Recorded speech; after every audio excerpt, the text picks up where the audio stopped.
नमस्कार, जनता टीवी देख रहे हैं आप। आपके साथ मैं हूं खुशबू पांडे। तो चलिए रुख करेंगे खबरों की ओर। उत्तराखंड में यूसीसी को राष्ट्रपति द्रौपदी मुर्मू की मंजूरी मिल गई है। वहीं इस पर मुख्यमंत्री पुष्कर सिंह धामी का बयान भी सामने आया है। उन्होंने राष्ट्रपति द्रौपदी मुर्मू का आभार व्यक्त किया है। वहीं इस पर बीजेपी के वरिष्ठ नेता ज्योति प्रसाद गरोड़ा ने यूसीसी को सरकार की एक बड़ी उपलब्धि बताया है।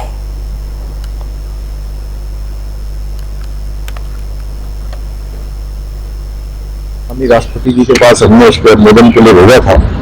हमको उनका अनुमोदन प्राप्त हो गया। मैं सबसे पहले तो आदरणीय राष्ट्रपति जी का, द्रौपदी मुर्मू जी का धन्यवाद करता हूँ, उनका आभार व्यक्त करता हूँ कि उन्होंने हमारे विधेयक को अपनी मंजूरी दे दी और इस विधेयक के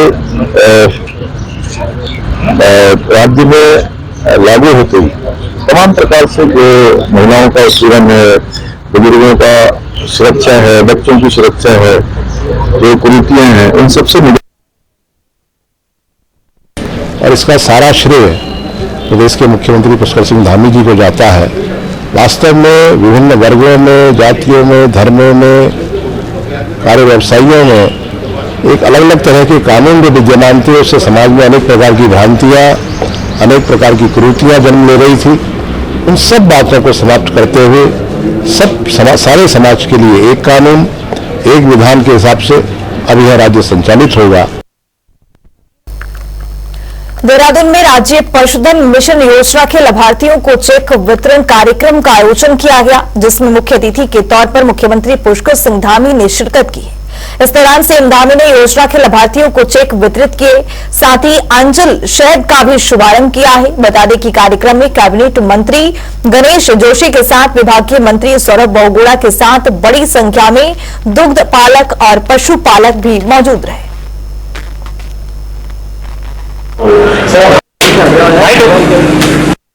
मैं देख रहा हूं कि पिछले सालों में जिस प्रकार से काम हुआ है और अगले आने वाले सालों में जिस प्रकार से पशुपालन के क्षेत्र में दुधारू पशुओं, खच्चर, भेड़, बकरी, सूकर, मुर्गी पालन की लगभग 4500 इकाइयों की स्थापना के लिए हमने ऋण उपलब्ध कराने का लक्ष्य निर्धारित किया है। और ये योजना हमारे पर्वतीय क्षेत्रों में पारिवारिक पोषण आजीविका को सुरक्षित बनाने के साथ ही जो आज पलायन एक हमारी बड़ी समस्या है, उस पलायन को रोकने के लिए भी बहुत मददगार साबित होगी। माननीय मुख्यमंत्री जी और माननीय प्रधानमंत्री जी का जो आत्मनिर्भर भारत का सब सपना है, स्टेट्स का सपना है, उसको पूर्ण करने के लिए हमने ये योजना लॉन्च करी थी, मुख्यमंत्री पशुधन योजना, जिससे कि कभी भी कोई स्टेट के पास अपनी एक योजना हो जिससे पशुपालकों को हम भलाई कर सकें, पशुपालकों को हम योजनाओं से लाभान्वित कर सकें। उस सापेक्ष हमने ये योजना लॉन्च करी थी। इसका लक्ष्य हमने एक साल में 1500 लाभार्थियों का रखा था, लेकिन क्योंकि ये योजना इतनी अच्छी है कि हमको पहले साल में हमको लगभग 1800 लोगों ने अभी तक इसमें अप्लाई किया हुआ है। 1500 लोगों की योजनाओं को लगभग हमारे जो बैंक्स हैं उनको स्वीकृति मिली है और 180 लोगों की फाइनल स्वीकृति मिलकर हमने 4 करोड़ 8 लाख रुपए इस योजना के अंतर्गत वितरण कराया है। हल्द्वानी के काठगोदाम रेलवे स्टेशन पर एक स्टेशन एक उत्पाद कार्यक्रम का आयोजन किया गया। इस दौरान प्रधानमंत्री ने वर्चुअली एक स्टेशन एक उत्पाद योजना का शुभारंभ किया है। इस मौके पर केंद्रीय रक्षा राज्य मंत्री और नैनीताल लोकसभा सीट से सांसद अजय भट्ट भी मौजूद रहे। 100% केंद्रीय सर्विसेज में नौकरी दी है, रेलवे में दी है, सीआरपीएफ में दी है, बीएसएफ में दी है, कोस्ट गार्ड में दी है, नेवी में दी है, एमईएस में दी है, पोस्टल सर्विसेज में दी है।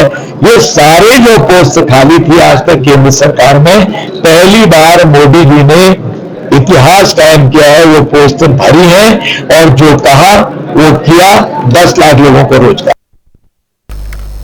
देहरादून में राज्य स्तरीय बैंकर्स समिति की 28वीं विशेष बैठक का आयोजन किया गया। बैठक में वित्त मंत्री प्रेमचंद्र अग्रवाल बतौर मुख्य अतिथि शामिल हुए, साथ ही विभिन्न बैंकों के अधिकारियों ने भी शिरकत की। वहीं इस अवसर पर बैठक को संबोधित करते हुए वित्त मंत्री प्रेमचंद्र अग्रवाल ने कहा कि बैंकिंग के क्षेत्र में उत्तराखंड में पहले की अपेक्षा में काफी सुधार आया है। प्रदेश में ज्यादा से ज्यादा बैंक शाखाओं का खुलना दर्शाता है कि यह क्षेत्र खुशहाली की ओर बढ़ रहा है।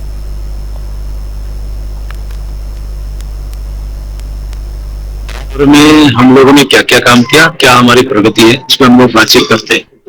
और उसमें यदि कहीं कोई कमी हो या उसमें कोई सुझाव देना, हम लोग आपस में चर्चा करके सुधार लाने की बात करते हैं। और ज्यादा से ज्यादा जनता को, किसानों को, हमारे जो स्वयं सहायता समूह है, जो भी सरकार की योजनाएं वो जनता तक कैसे ज्यादा से ज्यादा पहुंचे, उसके लिए हम लोग बातचीत करते हैं। मुझे खुशी है इस बात की कि हमने जो भी यहाँ पे सुझाव और जो हमने बैठकें यहाँ पे की है, और इससे पहले भी मुझे सौभाग्य प्राप्त हुआ था कि इस बैठक में मैं था, माननीय मुख्यमंत्री जी थे, और आज चूंकि मेरे द्वारा ही इस बैठक को यहाँ पे लिया गया, माननीय मुख्यमंत्री जी ने जो जिम्मा मुझे दिया, मैं उनका धन्यवाद कर रहा हूँ।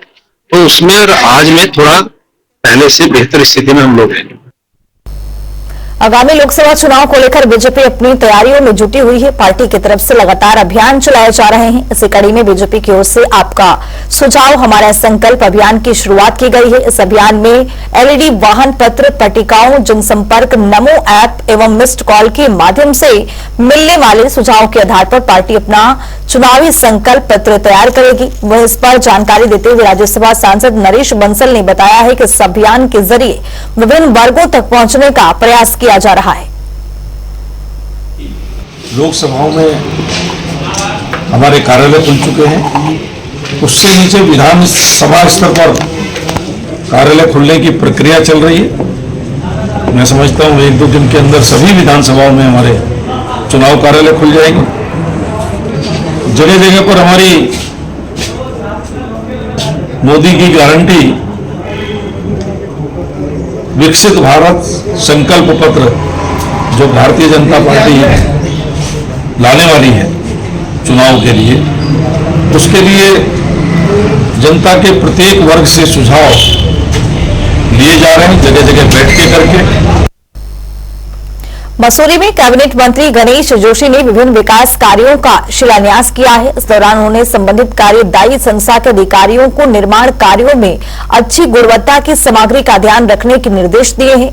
वहीं कार्यक्रम को संबोधित करते हुए उन्होंने कहा कि बीजेपी की ओर से लगातार विकास कार्य किए जा रहे हैं। हम सबका साथ, सबका विकास करने पर भरोसा करते हैं। कार्यों का शिलान्यास लोकार्पण हमने अभी किया है। 2 दिन पूर्व करीब 59 करोड़ के 56 करोड़ का इकोपार्क और 3 करोड़ की हजार लाइट का शिलान्यास माननीय मुख्यमंत्री जी ने किया है। कल ही बोर्ड से मैंने 52 लाख रुपया माल रोड को ठीक करने के लिए स्वीकृत कराया है। और आज सुबह ही इस विधानसभा क्षेत्र के एक गांव में 3 करोड़ का शिलान्यास उद्घाटन मैंने किए हैं। क्योंकि भारतीय जनता पार्टी की सरकार, जनता की सरकार, जनता के द्वार, इस नारे को लेकर काम करती है। सबका साथ, सबका विकास, सबका विश्वास और सबका प्रयास, इस नारे को लेकर काम करती है।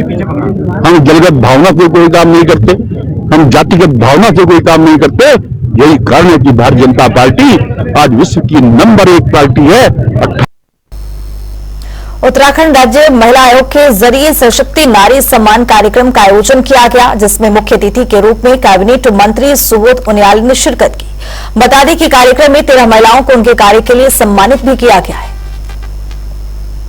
देखिए, जब कोई महिला किसी भी क्षेत्र में अच्छा काम करे उसको सार्वजनिक तौर पर सम्मानित करने का काम किया जाए, इससे दूसरी महिलाओं को उससे प्रेरणा मिलती है। और हमारी सरकार का, भारत सरकार का भी उद्देश्य है कि बिना महिला सशक्तिकरण के देश मजबूत नहीं होगा।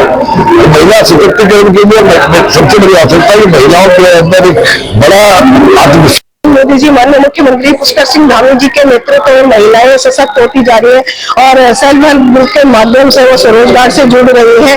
तो उत्तराखंड राज्य महिला आयोग की भी सोच है कि ऐसी हम महिलाओं को सम्मानित करें। बहुत ऐसे डिफरेंट फील्ड्स में महिला अच्छा काम करते हैं, उनको सम्मानित होते हैं। सो उससे और महिलाओं को भी एक मोटिवेशन होता है। सो आज राज्य महिला आयोग की तरफ से यहाँ पर कार्यक्रम आयोजित किया है। उसमें ऐसे डिफरेंट फील्ड्स में महिला अच्छा काम करते हैं, उनको सम्मानित कर रहा है।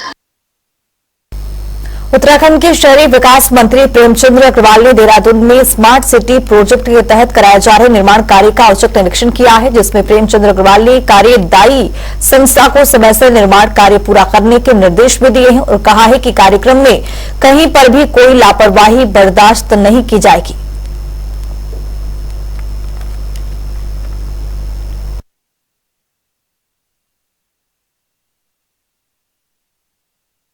आप जानते हैं जिस प्रकार से हमारे स्मार्ट सिटी के काम चल रहे हैं, बहुत तेजी से काम चल भी रहे हैं और जिस जगह में खड़ा हूँ इसका जो सड़क की चौड़ाई है इसको बढ़ाने का काम हमारे स्मार्ट सिटी के द्वारा यहाँ हो रहा है।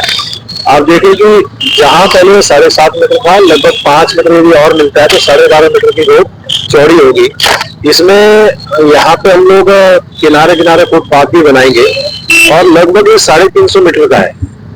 मैं ये कह सकता हूँ कि इसमें लोगों को भी सुविधा होगी और जिस प्रकार से बार बार एक समस्या आती थी कि साहब यहाँ जाम लगता है, ये उससे भी राहत मिलेगी। लोकसभा चुनाव से पहले प्रदेश में आम आदमी पार्टी को बड़ा झटका लगा है। सितारगंज विधानसभा के पूर्व प्रत्याशी अजय जायसवाल ने आम आदमी पार्टी का दामन छोड़ बीजेपी का दामन थाम लिया है। उन्हें बीजेपी प्रदेश अध्यक्ष महेंद्र भट्ट ने पार्टी की सदस्यता दिलाई है। इस अवसर पर यूथ कांग्रेस की प्रदेश सचिव अंकिता पाल के साथ कई अन्य लोग ने भी बीजेपी की सदस्यता यहां पर ग्रहण की है।